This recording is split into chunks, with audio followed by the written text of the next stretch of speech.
We are 4Y Green Schools, and this is a video on how you can reuse items you have in your house instead of throwing it away. We are also going to show you what can be recycled and what can't, and which bin you put them in.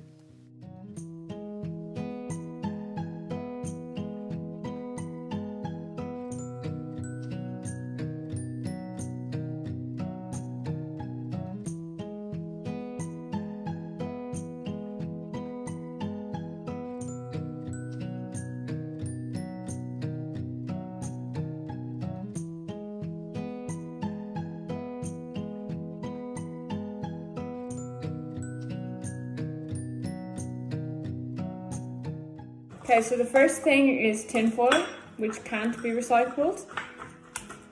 Then we have soft plastics like this Yakult packet and this tissue, which also can't be recycled. Usually if you can scrunch them in your hand, they are not recyclable. Okay, this as well, this part can't be recycled because it's soft plastic, but the hard part can. Then this butter tub, if you look here, only 1 and 2 can be recycled, any number higher than that can't.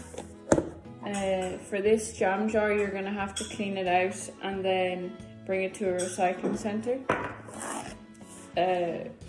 Porridge container is not recyclable because there's tin foil on the inside, but you can recycle the spoon. Here is glass, here is paper, here is plastic, here is food. So now that I eat my muffin, I'm going to put it in paper.